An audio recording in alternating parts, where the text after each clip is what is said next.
Find out how the zoo is keeping people socially distant to keep visitors, employees, and the animals safe.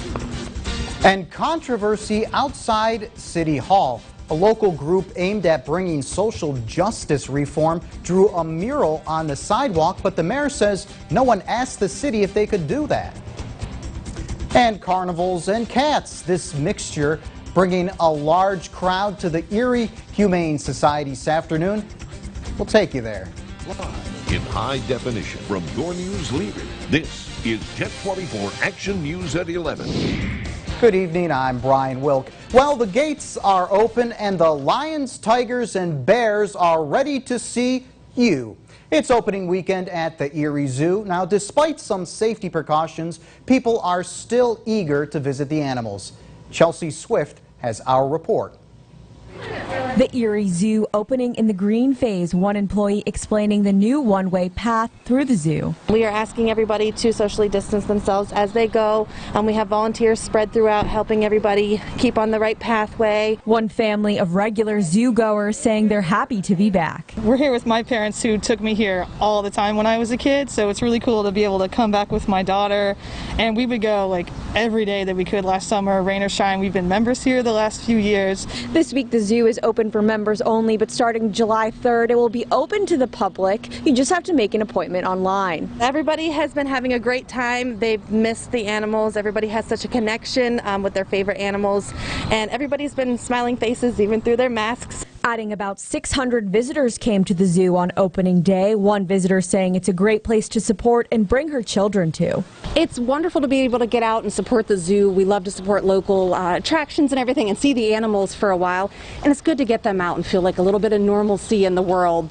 Chelsea Swift, Jet 24 Action News. And here's a look at the latest numbers of positive COVID-19 cases across the region.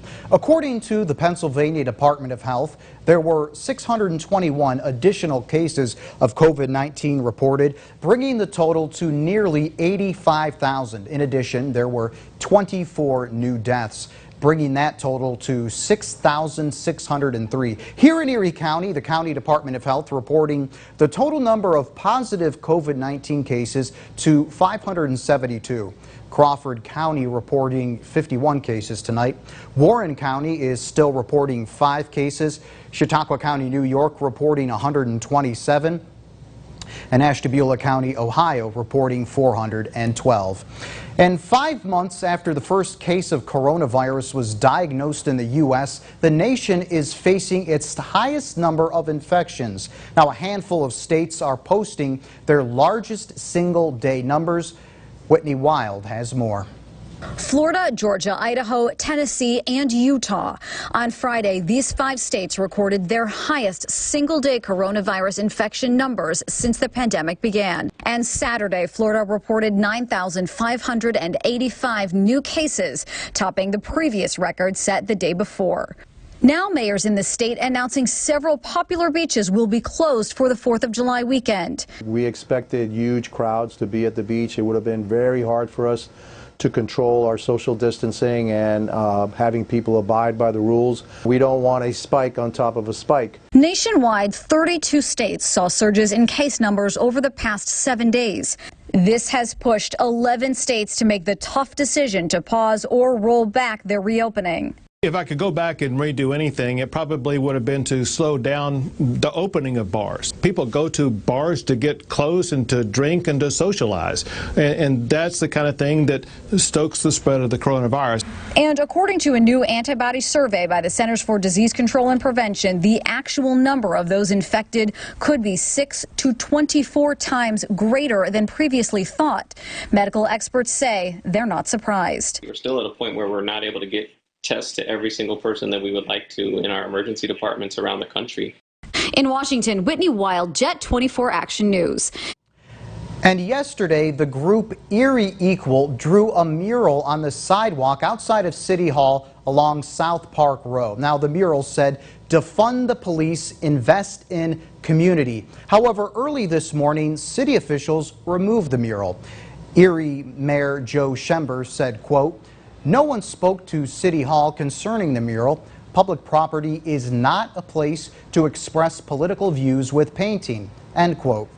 The city bought a special chemical to remove the mural. Now, one of the founders of Erie Equal Group says the products used to make the mural were not permanent. It was strictly made out of just chalk and mop and glow. We really strived to ensure we didn't use anything permanent, as we didn't want to deface any public property or get ourselves in any legal trouble. And the founders of the group also said creating the mural was intended to be a community event that would bring people together and attention to the national call for police reform.